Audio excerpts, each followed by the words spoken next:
first time visiting us, Dr. Tom Crowley from Georgian Court University. I work with Tom up in Ocean County Roundtables, and some of his professors and staff from your school of ed. We're delighted to have the Georgian Court folks with us here this morning. Thanks, Dave. Thanks very much. Okay, before I introduce our speakers, the disclaimer that you've all heard me give at CSI and all the rest of that, and Scott and Evan know that I'll say this. There's no way around it. Teachscape is a product, and these gentlemen work for Teachscape. And so you know who we are. We are Stockton College. We service a consortium of 95 school districts and various other organizations. And so the objective here is to teach you about one of the tools that's out there to support Danielson implementation.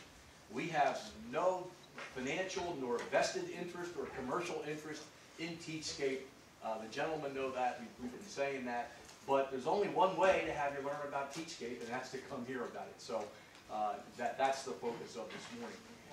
Mr. Scott Noon is our basic presenter. He's a National Vice President for Market Development for Teachscape, and Mr. Evan Erdberg, you may have seen him at various conferences, is the representative in our region, in our territory. And Evan and Scott have been gracious enough to come spend the day with us. And gentlemen, I'll hand it over to you. You may want to think about a break, maybe a 5 or 10 minute break halfway through. The ladies' rooms are right here across the hall. The men's room is over that way. I feel like an airplane attendant. And the life raft, your vest will inflate when you pull down on the tab. Evan and Scott, welcome. Good to have you with us. Thank you. Nice to see everybody. I know a lot of you I do know. I've been in your districts, and just to give a brief intro, in New Jersey right now, we're working with 5 of the EE4NJ pilot districts. They won it with us, and actually of the 5 that didn't win it with us, 3 of them actually had to come back to us to supplement what they were doing. So we're actually in 8 of the districts doing EE4NJ. And then there's 19 SIG schools that are also part of that pilot program, and we're in 17 of them. So we're really out there. But today's presentation is really to go up and above just me talking and being a little bit of a salesperson, but bringing in our company expert, who really goes up and above their sales, but really talks about change in districts, what's going on at different state levels, what's happening across the country, because he's lucky enough to be working with DOEs in many different states. So he's actually, together with the thought leaders, helping to craft, where we're going next as a district, as a state, and as an educator. So I'd like to introduce to everybody Scott Noon. He's our VP, and he's really going to be leading the session throughout the day. And if you have any questions after this presentation or during our break, I'd be happy to answer them. Also, I am recording this session using our new mini reflect camera, which is really meant for classroom instruction and classroom practice. There's about 26 districts now that have actually bought into it to use for professional development and self-reflection. What's going to happen is after the session, I'm actually going to put it up on the Teachscape New Jersey webpage. It's teachscape.com/NJ. And you'll be able to actually go back to this presentation, share with your staff, share with your peers. So if you weren't able to bring everyone here as a district, this is a way for you to bring this presentation to them. And there's actually a couple other presentations that happened across New Jersey at the different round tables, different superintendents discussing stuff, panel discussions that are also already on that webpage. So if you want to see what are the discussions happening around New Jersey similar to this, they're over there for you too. So without further ado, Scott Noon.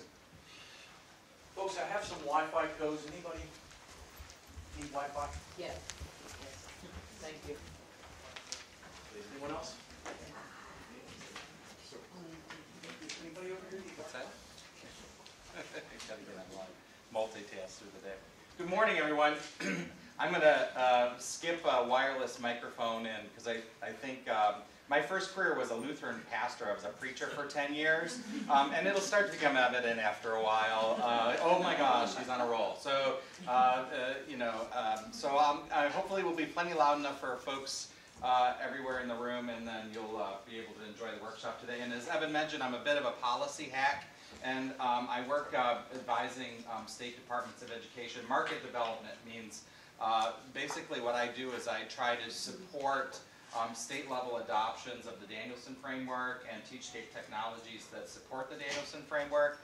And so I work all over the country. But I also work with a large number of district clients, many of whom are large urbans. And in between, my company has me presenting all over the country. So I noticed earlier, thank you, Dr. Dunleavy, for the nice introduction and the opportunity to share with people today. But I did notice that you had the measles at one point in the presentation, and it is contagious, as you can see. And if you move to the left a little bit, they get larger. See? That's one of the benefits of our new logo design. So I'm going to try to avoid standing in the light, but got a number of slides for you today. I want to just begin with a little bit of differentiation, if you will. So I'd kind of like to poll the audience. How many superintendents in the room? District level staff? Building principals? Classroom teachers? Who did I miss? Anybody that didn't put your hand up for any of those? Who are you? University faculty people. Yes, I see that. Building supervisor. Okay. And faculty. Yeah, great. Thank you. And I'm hopefully not going to say anything that contradicts what you did in your great workshop. So hopefully we're all in tune there. Now, you have the first decision you have to make as a district is which framework are we going to use, correct? So the question I have for you is how many have already decided it's going to be Danielson and that decision's water over the dam? How many of you are there? How many of you it's on the short list? And what are you, for those of you it's on the short, and how many of you are still wide open, could be anything? Just one. Okay, and for those of you who are on the short list, what else is on the short list? Marzano and McCraw. Okay, anything else? Marzano, McCraw. No James Strong Verbees here? Okay, so what I'm going to do is, it's great. It's a great model, by the way. I have a lot of respect for it. It's a very strong model. I'll try to do my best in terms of comparing and contrasting a little bit with some of the tools and models for you, to the degree which I don't sound like a pedantic, one-sided fool, because I do clearly have a preference. And you know, the upside to the Danielson framework is about 80% of the districts that have made a choice across America, where states have given districts, you know, where you have to choose a framework for teaching, about 80% of the districts in America have chosen Danielson. So it is by far the most widely used, mostly because it's research validated and has an extensive history. So it's legally defensible, which is an important part of the work. If you are thinking about other frameworks, we mentioned McCrell and Marzano. Neither of those frameworks has validation research that says that the framework has been validated. In other words, there is a third-party study that says this framework, when you get a high score on this framework, you'll get related high student achievement as a result. There's none of that. That's a validation study. The Marzano framework and the McCraw frameworks are simply just too new. They haven't been through that process yet. So that's not to say that they couldn't have it. They're both research-based. They both have face validity. But the biggest question may be around legal defensibility because there's been no validation research on the framework. So that said, I am going to spend some time on the framework this morning. And so here, let me walk you through my agenda. And that is, I'm going to talk to you about the Framework for Teaching 2011 and why I believe you should consider using it. There are, by the way, 7 states in the United States where the Danielson framework is the law of the land. It's the only framework you get. And then there are another 13 states where it's a one of many selection, but it's been approved in those 13 additional states. And then the other states have not selected. And then I'm going to walk you through tools for training, tools for observation. How do we get the observations done, and what does that look like? And then tools for development. How do we connect the observations to professional learning to get the result? Because at the end of the day, this is really about increasing student achievement, right?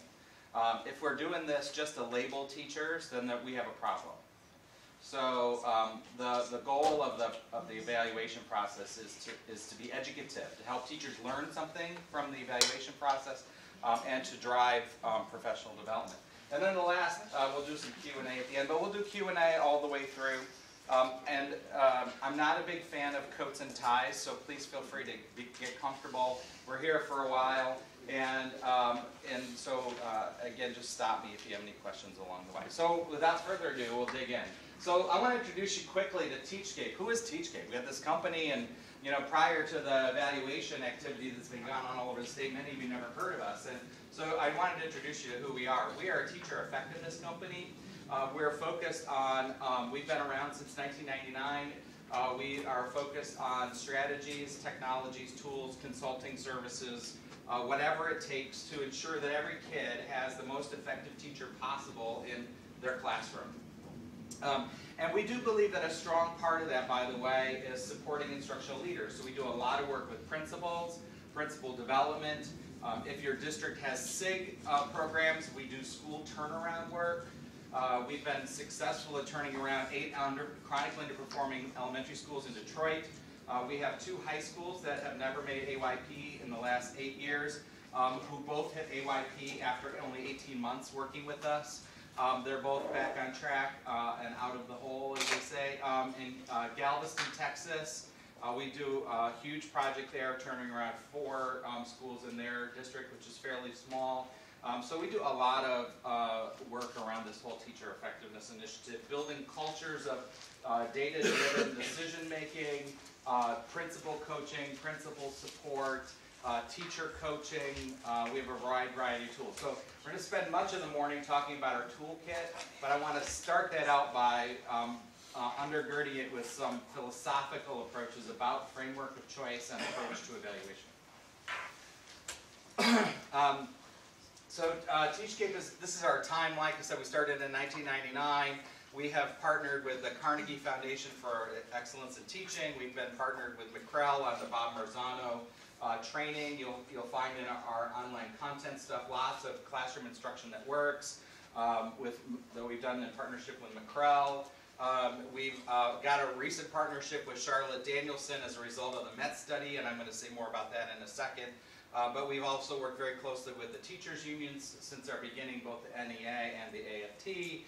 We are an organization that really focuses, like I said, on teacher quality, not on branding teachers as good, bad, or otherwise, right? So we're a very teacher-friendly organization and have been very supportive of all kinds of reforms in education, but through sensitive cultural development. Also, you'll notice our partner list is a list of the best in the country. We have partnered with a lot of organizations for creating content around research-based instructional strategies. So folks like the Concord Consortium, the Children's Learning Institute, Susan Landry in Texas. We've got repeated studies with Susan working with children of poverty, bringing them up to grade level through literacy-rich preschools. We've done stuff with KU, Kansas on adolescent literacy. We've done a ton of work with Stanford University and ELL students. So we have a variety of partnerships with a variety of organizations, and the most recent of which is the Bill and Melinda Gates Foundation. So I'll get into stories about the Gates Foundation and the MET study here shortly. So what does TeachScape do? You may recognize this circle as an educative process, right? So we have a variety of technology and tools for the observation and analysis of teaching.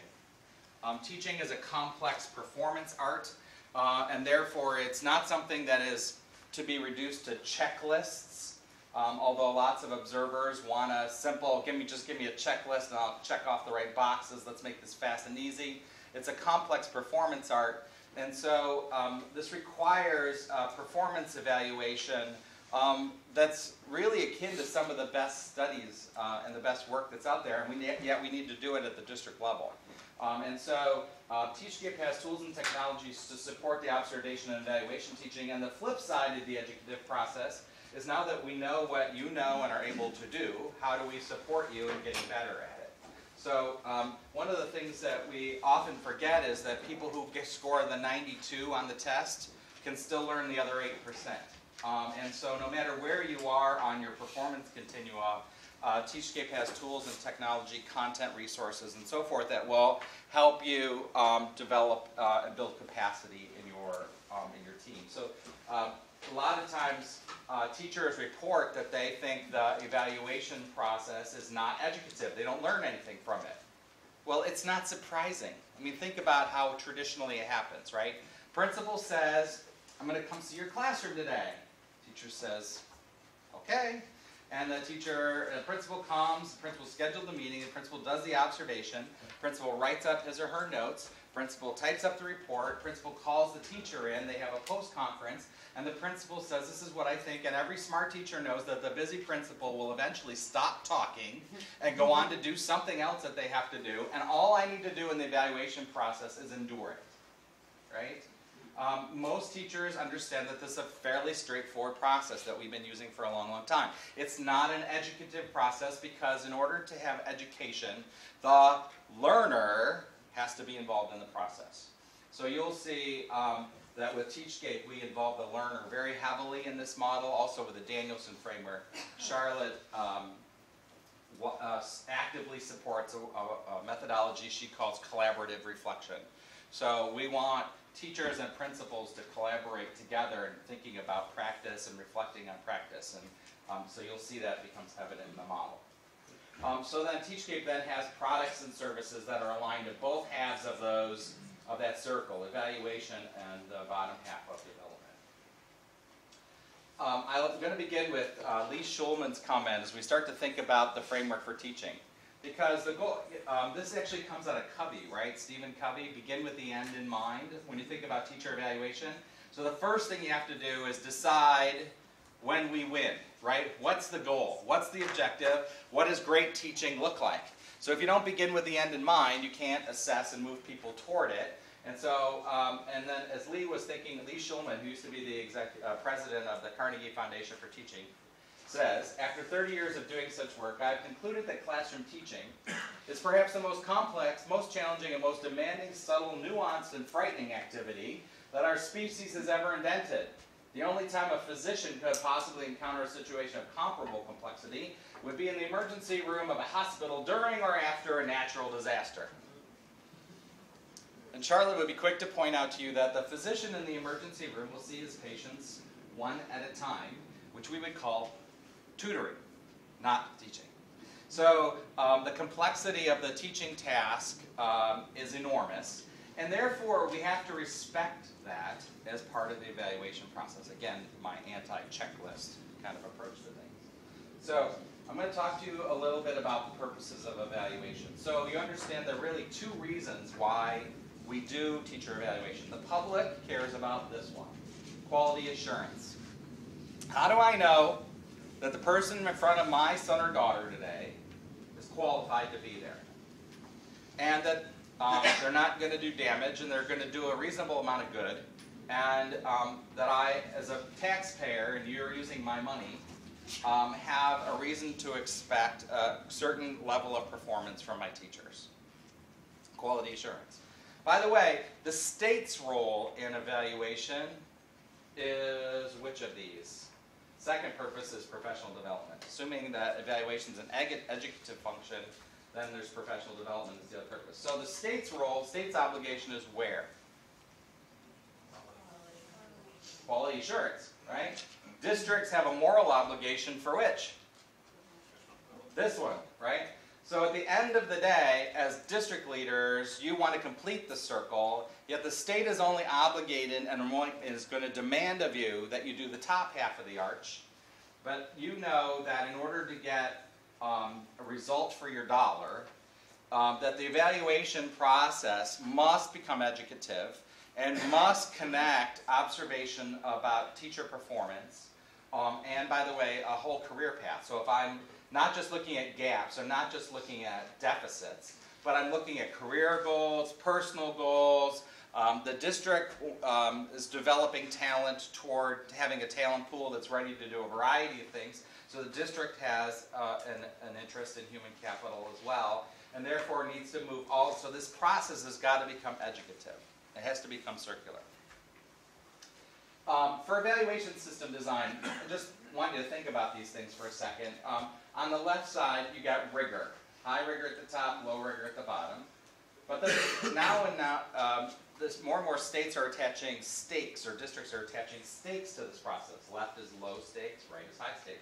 So if you think about some of the evaluation models out there, on the low stakes side, low stakes but high rigor, there's some really great programs out there. For example, the New Teacher Center, where you're doing a structured mentoring program. Again, low stakes, no one's going to lose their job over it, but yet really high, rigorous, high quality programs.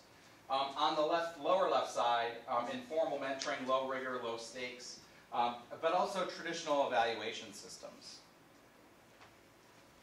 On the right-hand side, you have high rigor and high stakes, like national board certification, very high rigor, lots of video collection, analysis of performance, lots of reflection is expected, or the Praxis 3 test, which as soon as Arkansas kills its contract in June, will no longer exist. But Praxis 3 is an example of a process by which states signed on with ETS to do full-blown evaluations of teachers straight out of university who are going to teach. And then if you have high rigor, high stakes but low rigor, this is kind of the danger zone, right? So where do we want teacher evaluation systems to fall? You hopefully want them close up here, right? I mean, if you think about it, when the State Department said, oh, by the way, you got a year to implement this thing, did you think you were going to be basically creating and implementing something, the rigor and value of the whole entire National Boards program for your district? And that's really what's happening. If you're going to have high stakes, and it has to have high rigor in order to be effective. But you can't start attaching all kinds of stakes to it. And by the way, what kinds of stakes are now being attached to evaluations? You'll lose your tenure, or you can have your tenure suspended for a while. You might not get tenure. If you're a part of a TIF grant, you're going to get teacher incentive funds where you're going to get paid for performance, so you might not get a raise. All of these kinds of things, those are very high stakes. And so the kind of rigor and systemic processes that we're now talking about for the evaluation in school districts really requires a very new and high discipline program from us. It all started with Lake Wobegon, right? So if you go and look into your recent history books into what caused all of this fervor around teacher evaluation. Why did LA Times start listing the effectiveness of all its teachers? Why is New York doing it now? What caused all of these legislative activities to start happening? Anybody know the study? Name of the study? What caused this? Nope, not Tim. It was done by the New Teacher Project in New York City, and it was called The Widget Effect. The Widget Effect. How many of you read it? The Widget Effect? If you haven't read it, you got to get it. You got to get a copy. So just go to widgeteffect.org and get a copy of the study. And basically what it was a expose, if you will, of the teacher evaluation system in America. So here you have a public that's expecting highly effective teachers, and you're paying all these principals to be instructional leaders and to manage the quality of delivery of instruction. And what we found out was that outstanding 60.1% of all teachers were outstanding. This is Akron Public Schools. 31% were very good. 88% were satisfactory. Less than 1% and 0.09 were unsatisfactory. So next to no, everybody's great. All of our teachers are great. The fact that scores haven't gone up in years isn't a problem. All of our faculty is great. And Chicago Public School, the same thing, 68% in Superior. They even had better faculty than Akron, Ohio. Excellent, another 24.9. A few more Superior than excellent. So that's right. Down here we had none in the needed improvement category and 0.4% in unsatisfied. So here's two examples. So Lake Wobegon, where all the children are wonderful. Same thing, right? We've got, the study showed that 98% of all teachers in America were absolutely fantastic, good to great. And yet the results we were getting from said faculty are mixed at best. So this is interesting. So this is what, if you do an analysis of Los Angeles, this is where we are in Los Angeles. Los Angeles said 98% of our teachers are just awesome. And by the way, they took out the slice that said, here's the 2% where we think these teachers are ineffective. The red is kids scored badly. Green is kids scored highly. So even when LA said we got 2% that are bad teachers, those bad teachers, 40% of the time, were producing high scores on state tests. So in other words, when we bothered to get around to actually labeling 2% teachers as bad, they were wrong 40% of the time by traditional standards of evaluation. Okay, so this is the issue that we have to start addressing, and this is the issue that the New Jersey Department of Education is pushing all of you to look at every day. So what's a teacher evaluation system looks like? There's two parts of it. There's the what and the how. And under what, you've got to have evaluative criteria, levels of performance. Then you have to come up with some kind of recipe, which I call the weighting formula. I refer to it as the recipe. So if you see me talking about the recipe today, what it means is how many percentage points comes from observation, how many points come from student surveys, how many comes from your student SLO, student learning objectives, if you're using that kind of measure. There's some of it comes from value-added measures, some of it comes from state test data, some of it comes from, weighting. The recipe is what are all the parts and how do they weight with each other. You need to combine scores, and you have to do standard setting. And by standard setting is a Charlotte Danielson concept that you don't find in a lot of places, and many people confuse it. Because I've said, well, isn't the standard just the framework? Well, not necessarily. So for example, how many of you would expect proficient to distinguished performance, high-end performance, from a brand new teacher? How many of you would expect that? How many of you would expect that from a teacher who's been teaching for 20 years? You would expect proficient or high performance. Yeah, I would. So here's the issue. The standard setting may say it is okay for a new teacher to show a certain number of categories as developing. That's all right. And a certain number of categories as proficient. And what we want to avoid is the ones in the scale, which is the unsatisfactory, or actually things that are that actually impede learning, right? So standard say for new teachers, we expect this kind of level of performance. And at the high end, if you've been around here and we're paying you at the top of the scale, and you've been around for a long, long time, we have different expectations of you than we do from a first, second, or third year teacher. So standard setting may come into part of your process, something to think about. Then there's also what the state of Pennsylvania likes to call differentiated supervision models. So differentiated supervision is the concept that based on outcomes in the classrooms, can you put different teachers on different evaluation paths? For example, if I have a teacher who's had a 3-year value-added measure, that's 2. In other words, 2 years of growth for every kid that comes in her classroom. Do I need to observe and evaluate her every year? Well, the law says you have to do an evaluation, but how many observations would you want to spend your time on in that classroom? Versus some other classrooms where performance is rocky, right? So that's called a differentiated supervision model. That's part of the what. So all of these things, there's in the what. And then there's the how. There's a policy. What are the procedures? what are the instruments you're going to use, who's going to do the evaluations, when, what's the timeline, and what's the due process for both underperforming teachers and high-performing teachers. There's a due process for getting them raises and a status so that they're not let go and if you have to do a job action. So there's kinds of due process at all different levels. Make sense? And then part of it is, okay, so when you're putting together this program, you need a process for deciding how will we decide. You need to do a couple other foundational things, and that is we need to train the evaluators, because this doesn't work if you have high levels, if you have very low levels of inter-rater reliability, if your scorers are all over the map, and you want to bring the teachers on board so they know how they're going to be evaluated, because it's a moral obligation on your part. Isn't it fair, for example, to how teachers understand how they're being evaluated so that they can be as effective as possible?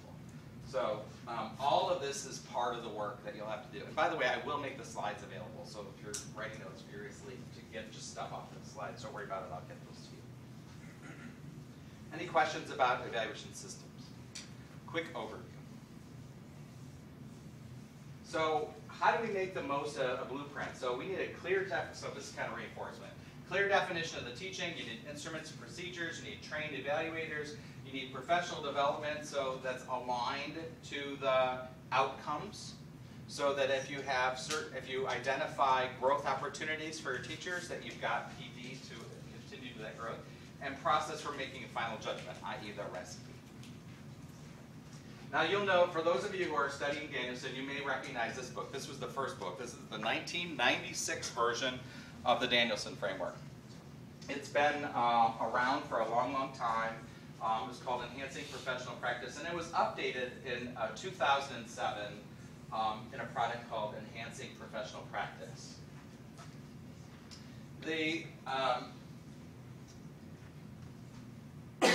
This is, if you find companies other than Teachscape saying we load the Danielson framework, you should ask some more questions, because what they will only legally allowed to do. Teachscape has an exclusive arrangement with the Danielson organization to provide this next instrument, the 2011 version, which is called the Framework for Teaching Evaluation Instrument. Other companies will sell you this one. And actually, I believe there's an exclusive relationship between ASCD, who owns the copyright to this, and iObservation, the iObservation toolkit. Now, if there are other companies saying, besides observation, saying they'll load the 2007, you should make sure that you do that before you sign a contract, because I understand that their contract is exclusive with iObservation on the 2007 version. The reason I warn you for this is because there are a lot of companies out there going, oh, our framework is open content, we'll load in any framework you like. True statement. The problem is the framework you like, you may not have the rights to load into their system. So before you make any decisions, you need to check that out with providers. And then double check it too, because there's a lot of sales reps for those providers who will misinform you. Not intentionally, just that they don't know any better. And then what happens is, like in the state of Idaho, they bought this fabulous system from Pearson, and Pearson can't load the Danielson framework in, and framework is the law of the land in the state of Idaho. So now there's a court battle. So save yourself the legal hassle, and make sure that if you're going to choose Danielson, 2007 version, it is an iObservation, but you can only get the 2011 in digital format from Teachscape. Now, why should you use the 2011? Great question. Let me tell you a story.